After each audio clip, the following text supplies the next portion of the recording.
നമസ്കാരം. ഞാൻ ഇന്നിവിടെ ഒരു കഥയാണ് പറയാൻ പോകുന്നത്. ആ കഥയുടെ പേരാണ് അമ്മയാടും കുഞ്ഞുങ്ങളും. പണ്ട് പണ്ടൊരിടത്ത് ഒരമ്മയാടുണ്ടായിരുന്നു. ആ അമ്മയാടിന് 5 കുഞ്ഞുങ്ങളുണ്ടായിരുന്നു.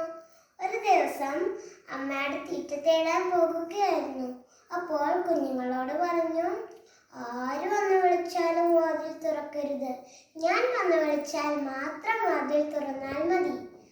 അപ്പോൾ കുഞ്ഞുങ്ങൾ ചോദിച്ചു, അമ്മയാണ് വിളിക്കുന്നത്, ഞങ്ങൾക്ക് എങ്ങനെ മനസ്സിലാവും? അപ്പോൾ അമ്മയോട് മറുപടി പറഞ്ഞു, ഞാൻ വന്നൊരു പാട്ട് പാടാം. ആ പാട്ട് കേട്ടിട്ട് നിങ്ങൾ വാതിൽ തുറന്നാൽ മതി. എന്നിട്ട് ഈ പാട്ട് പാടി.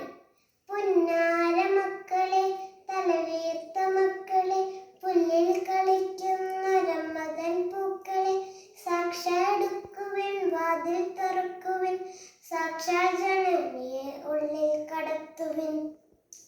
എന്നിട്ട് അമ്മയുടെ തീറ്റ തേടാൻ പോയി. കുഞ്ഞുങ്ങൾ വാതിലടച്ചു സാക്ഷിയിട്ടു. അമ്മയോട് പറയുന്നതെല്ലാം വീടിനടുത്തുള്ള വലിയ ഞാവൽ മരത്തിന്റെ താഴെ നിന്ന് കുറുക്കൻ കേൾക്കുന്നുണ്ടായിരുന്നു. കുറച്ചു നേരം കഴിഞ്ഞപ്പോൾ കുറുക്കൻ വന്ന് പാടി.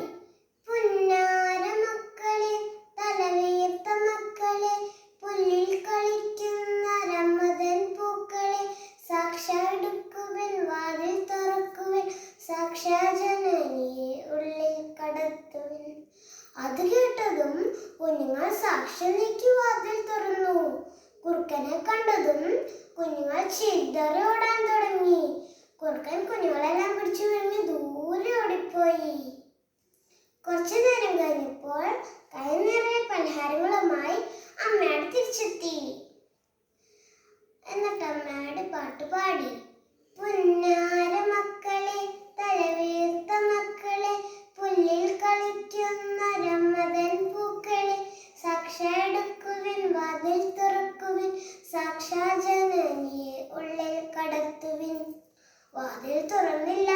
അമ്മയോട് വാതിൽ മുട്ടി. വാതിൽ തുറന്നു. അമ്മയുടെ അവിടെ കുറുക്കന്റെ കാൽപ്പാടുകൾ കണ്ടു. കാരണം ഞാവൽ മരത്തിന്റെ താഴെ നിറയെ ചെളിയാണ്. കുറുക്കനെ ചവിട്ടിയാണ് അകത്ത് കയറിയത്. അമ്മയോട് മനസ്സിലായി തന്റെ കുഞ്ഞുങ്ങളെ പിടിച്ചത് കുറുക്കനാണെന്ന്. അമ്മയുടെ കുറുക്കനിരിക്കുന്ന സ്ഥലത്തെത്തി. അമ്മേടനെ കണ്ടതും കുറുക്കനെ ഓടാൻ തുടങ്ങി. അമ്മയോട് ഓടി വന്ന് കുറുക്കൻ്റെ വയറ് കുത്തി. കുറുക്കനെ പൊളിഞ്ഞു. കുഞ്ഞുങ്ങൾ പുറത്തു വന്നു. അമ്മയുടെ കുഞ്ഞുങ്ങളും ഓടി രക്ഷപ്പെട്ടു. കൂട്ടുകാരെ, ഏതാപത്തിൽ നിന്ന് നമ്മളെ രക്ഷിക്കാൻ നമ്മുടെ മാതാപിതാക്കളുണ്ട്.